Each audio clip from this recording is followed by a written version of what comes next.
Gracias por continuar junto a nosotros en República. En la primera parte hemos hablado un poco de calidad de vida a nivel municipal, cambiamos de tema y vamos a hablar sobre proyectos estratégicos de la Presidencia de la República y también un poco de aspectos de la coyuntura política de nuestro país. Y es un gusto para mí recibir a Luis Rodríguez, comisionado presidencial de proyectos estratégicos. Comisionado, bienvenido. Buenos días. ¿Cómo está? Mucho gusto y un gusto de estar aquí.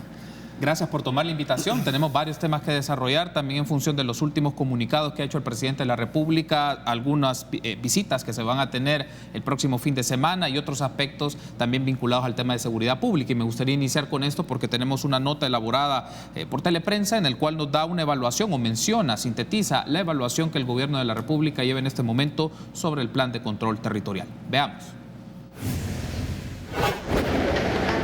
Lo primero que destacó el mandatario es que en julio solo se registran 70 homicidios y el día lunes se contabilizó 1. Pero no es un tema, digamos, del día a día delincuencial. Fue una pareja fue un hombre que, bueno, de hecho sacó a su hijo de la casa, mató a su pareja y luego intentó suicidarse.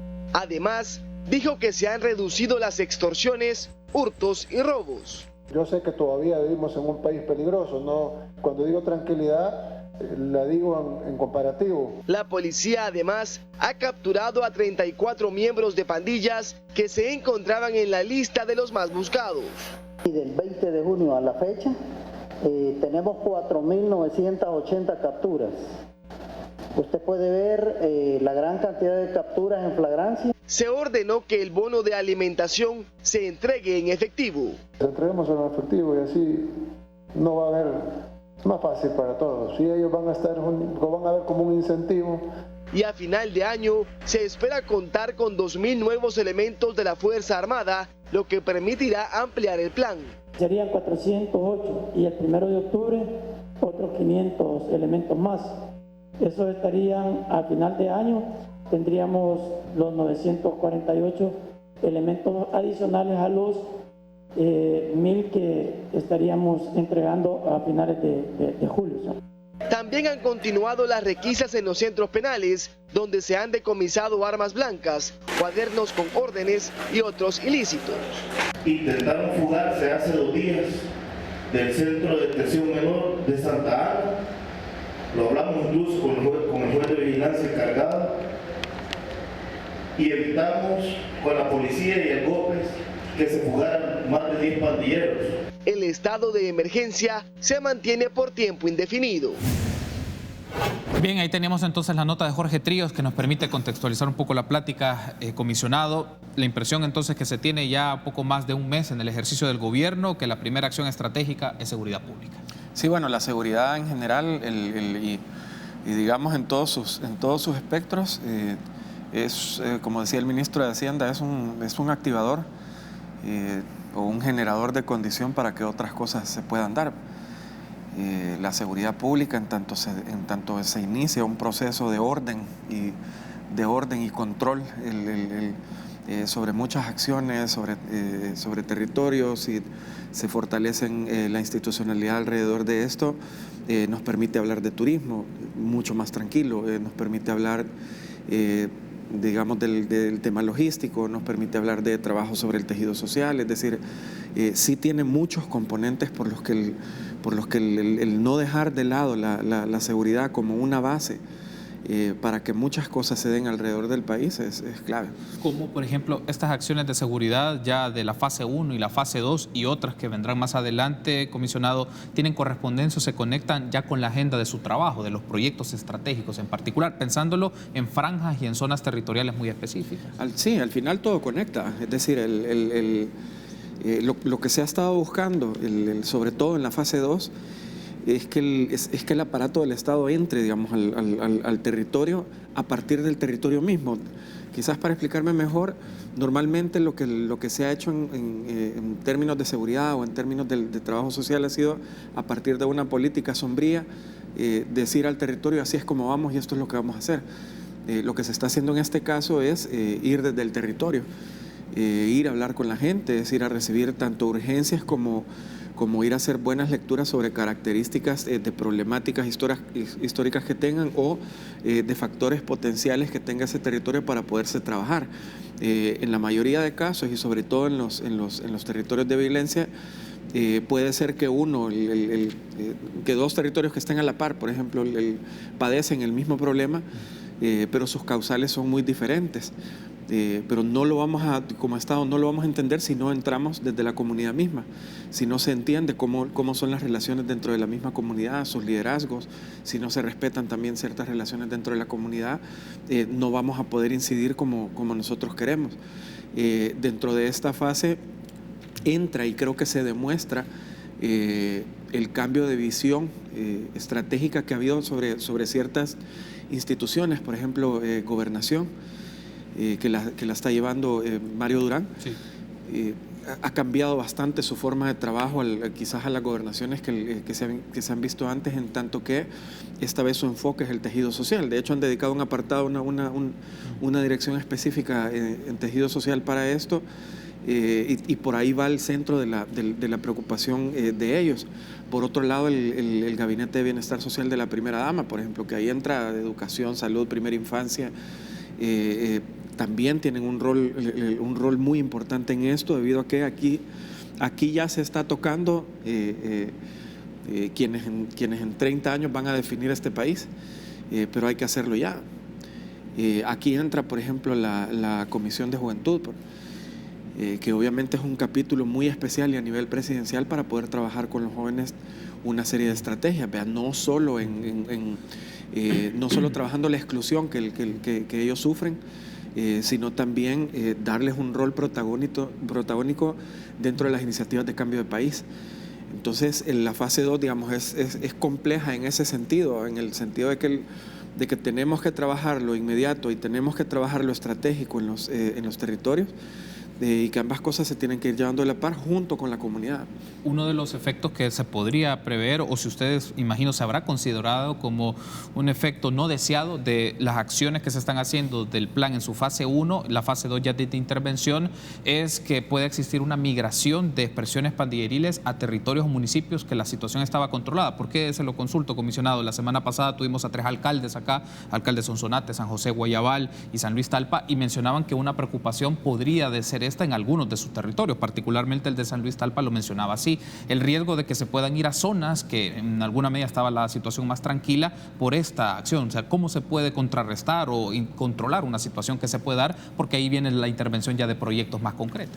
Bueno, no podría entrar mucho a detalle porque obviamente eso es que un campo de seguridad pública. Un campo de la seguridad pública en específico, pero yo lo que no dudo es que la policía y el equipo del Gabinete de Seguridad del presidente no hayan contemplado este tipo de cosas, ya se han dado con anterioridad, pero que en este caso, así como se está manejando con este nivel de determinación, seguimiento y sobre todo puesta de orden en muchos aspectos, yo no dudo que también se haya considerado ese tipo de capítulos o problemas que pudiesen suceder, o cuestiones colaterales que pasan dentro de estas acciones y que ellos puedan también contrarrestar. Ahora, hay otro aspecto, antes de irme a la pausa, comisionado, regresando un poco a lo que nos describía de la fase 2, que es la intervención del gobierno en su campo social, en su tema de reconstrucción del tejido social, la unidad que se ha creado a través del Ministerio de Gobernación, que es como aplicación en su territorio, que se han dado las visitas de esta serie de funcionarios, pero además del acercamiento, más allá del acercamiento, comisionado,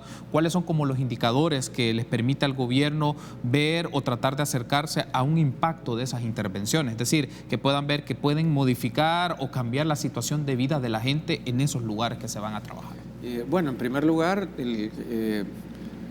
mucho describe la situación en la que se encuentran ahorita, y eso se ve reflejado en primera instancia en los problemas urgentes que se tienen. Por ejemplo, nosotros fuimos a La Campanera y a Santa Eduviges, digamos, el mismo día. Y habían características muy similares en cuestiones urbanísticas y de problemáticas sobre su sistema urbano. Por ejemplo, Santa Eduviges tenía la escuela, una cancha de fútbol que daba para 11, un 11 para 11, bien. pero que ya venía con una cárcava desarrollándose de forma progresiva al grado que hoy solo pueden utilizar la mitad de la cancha, y eso con riesgo, obviamente con riesgo para los niños y para los jóvenes. Eso es un espacio de esparcimiento, de práctica deportiva menos para la zona. Campanera se encuentra en una situación similar, digámoslo así, que es prácticamente del otro lado de la colonia, donde ya está cerca de tocar unas casas.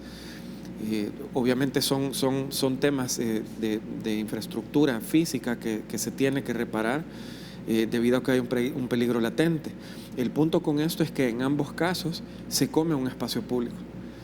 Entonces, evidentemente, el no tener un espacio de esparcimiento en dos zonas que han sido estigmatizadas hasta la fecha, donde los niños, por ejemplo, cuando tú hablas con los niños de las escuelas, te dicen, bueno, si queremos ir si van de excursión a algún museo o algún parque, tienen que decir que son de otra colonia y no de la Campanera o no de la Santa Eduviges. O sea, hasta qué nivel hemos llegado también de exclusión, que tenemos que trabajar a partir de ellos. Un trabajo social, digamos, de recuperación de identidad y de ir recuperando las relaciones sociales dentro de la misma colonia con lo que se tiene.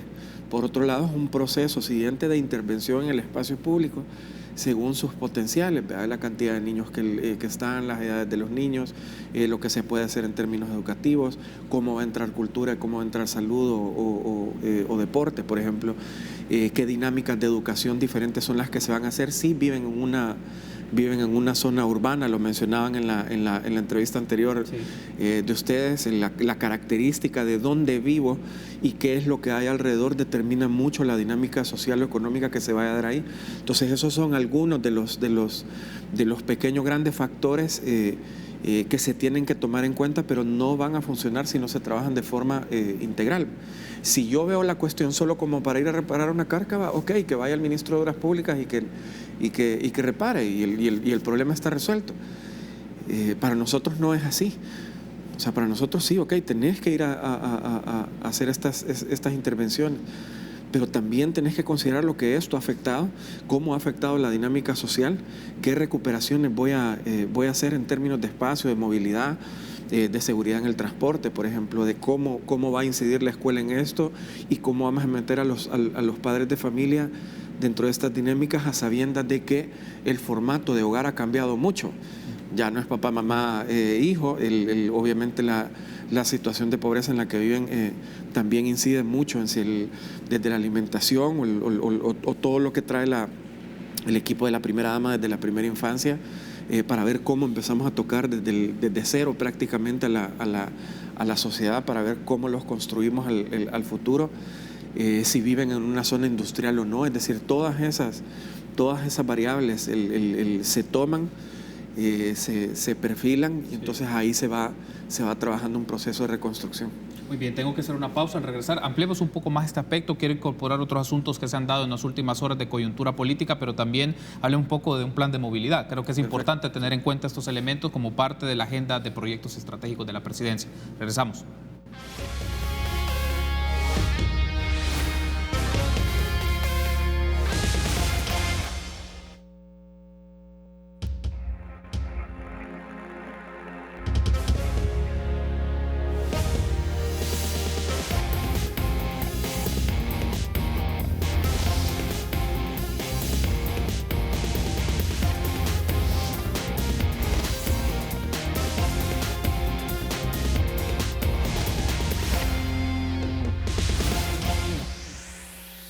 Seguimos platicando en República sobre proyectos estratégicos. Para eso nos acompaña Luis Rodríguez, comisionado presidencial de proyectos estratégicos. Ahora hay un aspecto aquí relevante, comisionado, y que en consecuencia es lo que traíamos en el bloque anterior, porque se ha mencionado que es una visión distinta de trabajo territorial y de intervención para reconstruir el tejido social. Hay una unidad para eso, ya se ha visto algunas de las primeras despliegues que se han hecho en algunas zonas, pero hay un aspecto que es relevante, porque en paralelo están las medidas de seguridad pública. Comisionados, ¿qué garantías se tienen que la Policía Nacional Civil y el despliegue también de efectivos militares no estigmaticen a los jóvenes en sus despliegues en esos lugares? Es decir, que no se vaya a hacer una medida contraproducente, que el despliegue despliegue de la policía y de la Fuerza Armada llegue a estigmatizar a jóvenes con los cuales el gabinete del campo social está trabajando para intervenirlos en esos lugares y con proyectos sociales. Yo creo que la principal garantía de esto es el nivel de decisión política que tiene el presidente en darle el mismo énfasis, digamos, a las cosas.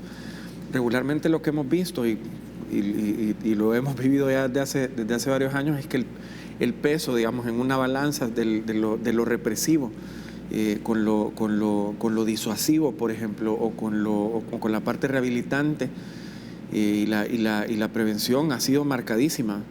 En este aspecto, una de las propuestas que ha planteado el presidente, incluso durante la campaña, antes del 1 de junio, y se ha permanecido de esa manera, ha sido, démosle el mismo nivel de intensidad. Y aunque suene muy simple, digamos, el tema de la decisión política, si te fijas, por ejemplo, lo sucedido en centros penales, una decisión política muy firme en el tema de los bloqueos y de quitar la señal. Todos los días está la CIGED, verificando si hay señal o no. ¿Cuándo se había visto todos los días a la CIGED yendo a un centro penal a verificar? Nunca.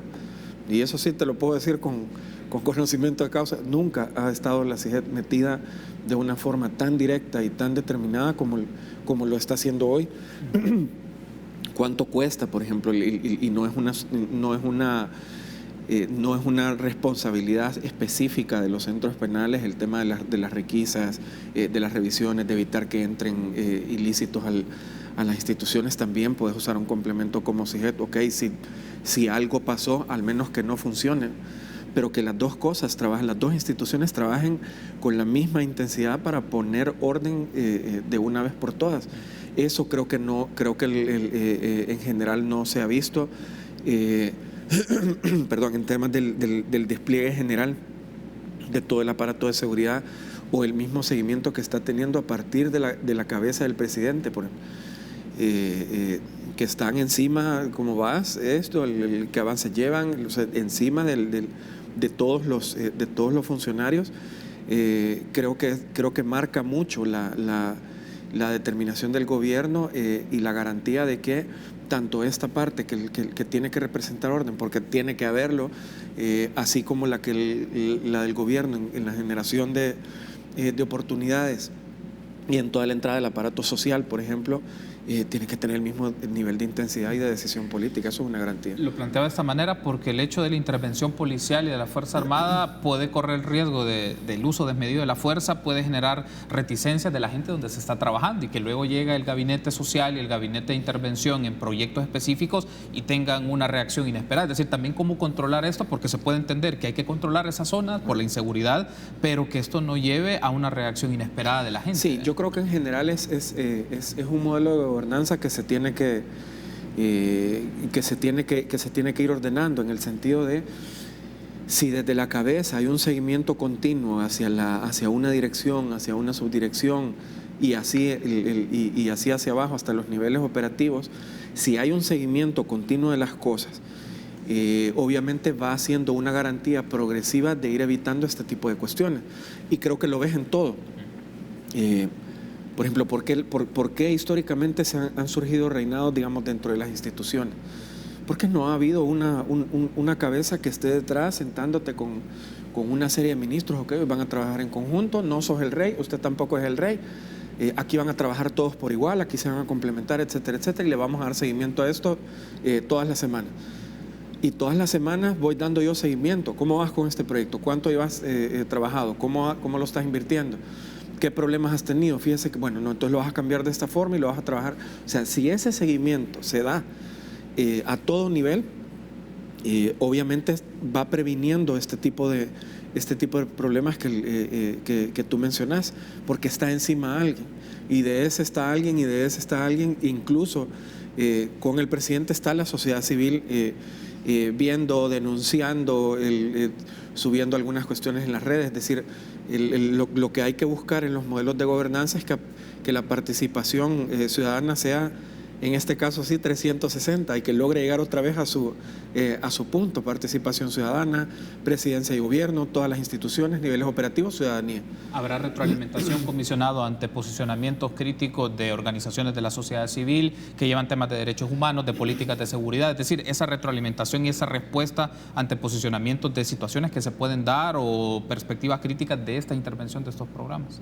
Bueno, yo creo que son situaciones que creo que siempre se dan. Hasta el momento, personalmente yo no he escuchado mucho de esto. Creo que el mantener siempre este equilibrio entre el control, el orden y la parte de rehabilitación y prevención, si así se le quiere llamar, creo que en este caso es que el Estado haga su labor en términos sociales y no estigmatizado hacia la violencia, pero creo que si estas dos cosas van sucediendo, digamos, de forma intensa, permanente y sostenible, y con hechos demostrativos también, creo que al final, y es una invitación que desde todas las instituciones posibles lo hemos hecho, incluyéndonos a nosotros, es a las organizaciones, a la empresa privada, y a la misma sociedad civil, a los colectivos, etcétera, vamos formando una gran acción coordinada para que las cosas funcionen bien. Ok, muy bien. Antes de hacer la pausa y hacemos la transición también a otro tema, comisionado, quiero pedir a producción, nos pone en pantalla un tuit de la Embajada de los Estados Unidos en El Salvador, en el cual notifican aspectos de una visita que se va a realizar en los próximos días, particularmente del secretario de Estado, Michael Pompeo.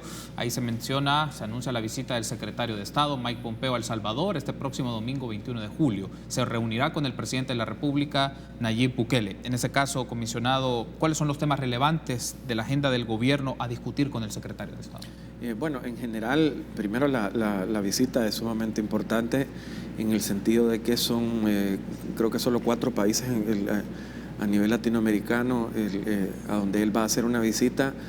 Creo que El Salvador en poco tiempo ha demostrado una intención y una acción de gobernanza muy diferente, muy determinada, y en cierto modo su nivel de ser disruptiva también ha puesto un poco el foco en nuestro país en muchísimos aspectos, no solo en también también en inversiones, también en cooperaciones, también acercamiento de otros países, pero en este caso en específico el presidente mencionó hace un par de días el tema del Triángulo Norte. Ojo, El Salvador lo está haciendo muy diferente, ¿verdad? No nos pongan en la misma balanza ni prorrateen nuestro nivel de éxito con los demás. Nosotros lo estamos haciendo de esta manera, nosotros estamos teniendo este tipo de logros. Véannos en todo aspecto diferentes y ya con una intención muy distinta de generar una nueva dinámica de gobernanza. Creo que en cierto modo la visita y el trabajo que se ha hecho junto con la embajada, digamos en todos sus espectros, con USAID, etcétera, creo que se han ido dando por parte del Salvador, se han ido dando muy buenas señales. Otra cosa muy importante es que El Salvador, obviamente, tenemos casi 3 millones de hermanos salvadoreños en Estados Unidos. Obviamente el trato tanto político como estratégico que tiene que ver con este país es sumamente importante. Luego de eso, la relación que nosotros tengamos también de forma estratégica con los salvadoreños en el exterior también es muy importante.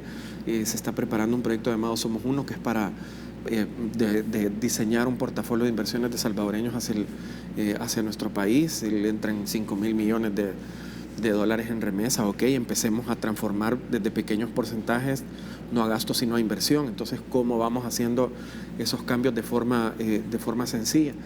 Entonces, hay una serie de proyectos que tienen que ver con Estados Unidos desde la forma de hacer política y la parte relacional, así como considerando que tenemos una buena cantidad de salvadoreños allá que impactan sobre nuestro país y que impactan también en la economía de Estados Unidos.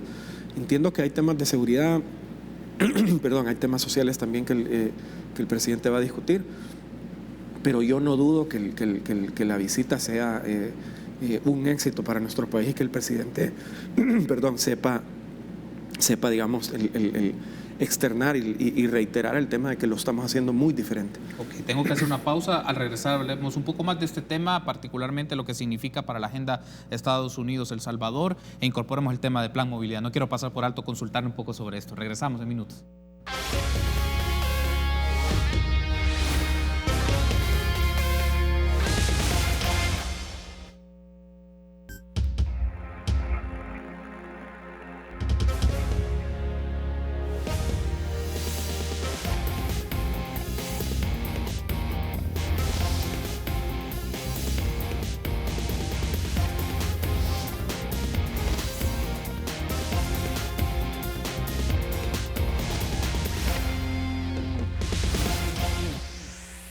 Último bloque de esta segunda parte de República. Hablamos con Luis Rodríguez, comisionado presidencial de proyectos estratégicos. Hay un aspecto que quiero aprovechar y pedir a producción que nos pueda poner en pantalla un full sobre un tuit de la revista Newsweek en español que habla un poco de las declaraciones del presidente de la República y que usted hizo mención en el segmento anterior.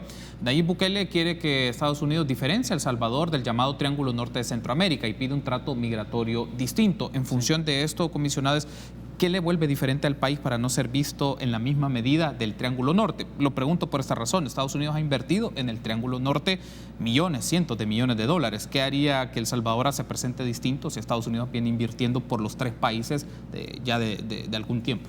Bueno, uno creo que son las acciones, primero las acciones que en temas de seguridad que El Salvador realiza, y no solo me refiero al término local, sino también al término transnacional, es decir, regionalmente, qué resultados estamos dando también. Y los resultados que da El Salvador en esto, en combate al narcotráfico, etcétera, es muy diferente al de los otros países. El nivel de éxito ha sido muy distinto, por lo que sí vale la pena decir, considéreme distinto. Por otro lado, el presidente ha tomado bien desde el inicio hacer una serie de reajustes en el gobierno para dedicar capítulos especiales al tema de la migración y trabajo o a ir evitando progresivamente la migración. Obviamente el dedicar un gabinete específico para esto ha sido muy importante en el llamado migración y trabajo.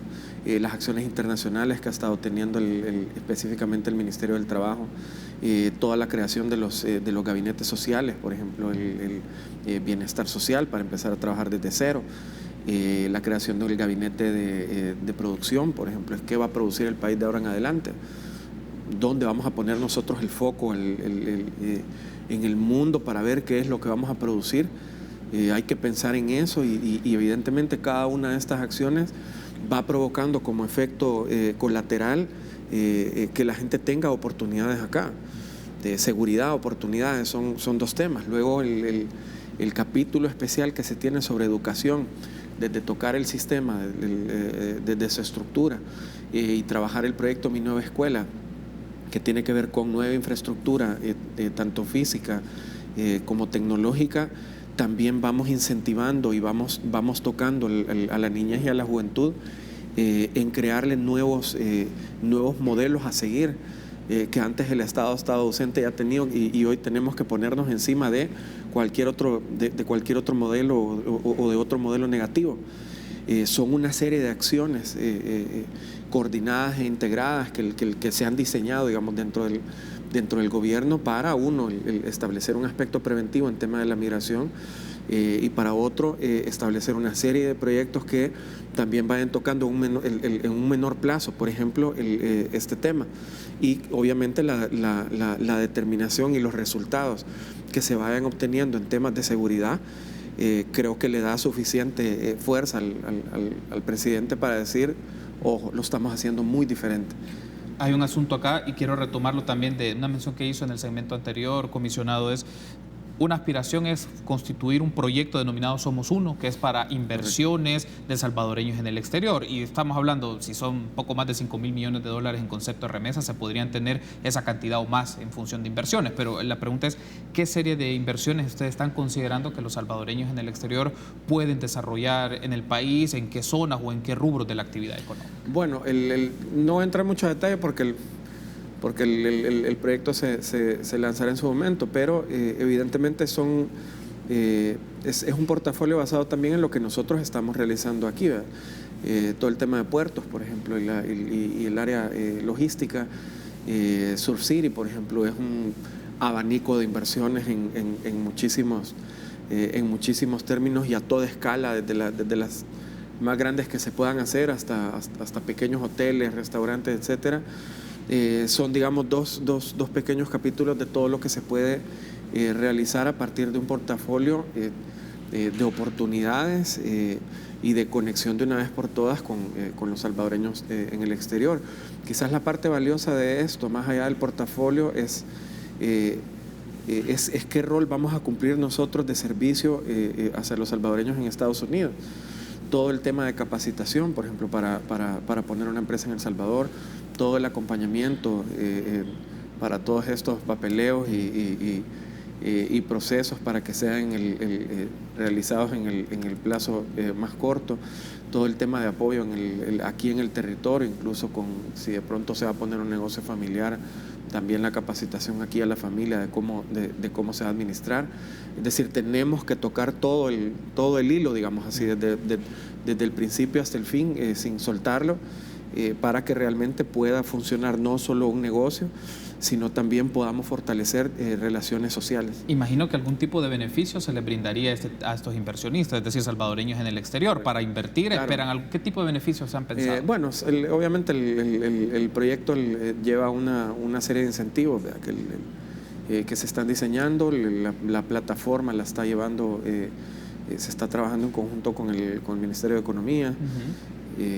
Y básicamente si es que vaya como empaquetado, que ahí puedes entrar en este tipo de inversión y este es el paquete de beneficios que se te pueden dar, aparte del acompañamiento de principio a fin. Entonces, ¿podrías considerarse hasta incentivos fiscales para ellos?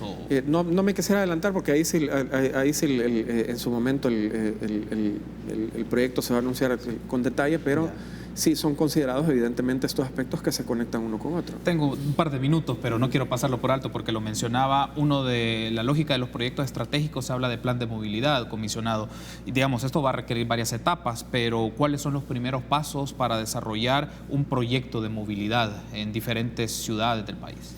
Bueno, en primer lugar y es un trabajo que se ha estado haciendo, digamos, construyendo la columna vertebral, tanto con el Ministerio obviamente lo lidera el Ministerio de Obras Públicas, junto con el Viceministerio de Transporte y una serie de instituciones alrededor que de alguna manera han estado trabajando en este tema y lo han hecho muy bien. Lo que sucede es que uno lo trabaja en esta zona bajo esta tipología y otro lo trabaja en otra zona bajo otra tipología. Lo que estamos sumando son todo este tipo de iniciativas y de instituciones que han estado metiéndose en el tema, y junto con ellos se está codiseñando ya toda la parte compleja de la columna vertebral, y luego se van a ir invitando también otro tipo de actores también importantes, tanto privados como públicos, incluso en temas de personas con discapacidad.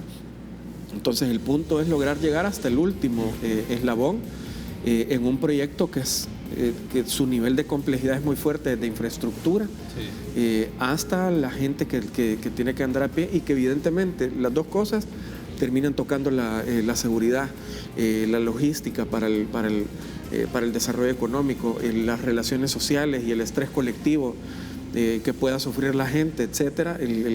Prácticamente el proyecto busca tocarlo todo con una serie de inversiones progresivas. Solo para efectos, y cierro con esto, ¿tienen un monto estimado más o menos de este tipo de intervenciones? No digo que se tiene que hacer en los primeros meses, sino en el largo del mandato presidencial. ¿Hay un estimado de cuánto significaría? Se está armando todavía con varias instituciones que digamos manejan muy a detalle esto. El Ministerio de Obras Públicas también lo está llevando. Si queremos llegar, digamos, como a la última coma, estamos buscando también el tema de la incidencia económica, sobre todo, que pueda ayudar al país para que bajo cualquier esquema con el que vayamos a trabajar, el nivel de rentabilidad sea interesante tanto para el país como para cualquier banca que vaya que vaya a colaborar. Comisionado, quiero darle las gracias por habernos acompañado. Ha sido un gusto. La invitación está hecha para que nos acompañe en otros momentos de República. Gracias por habernos acompañado. Será hasta mañana, 6:30. Buen día.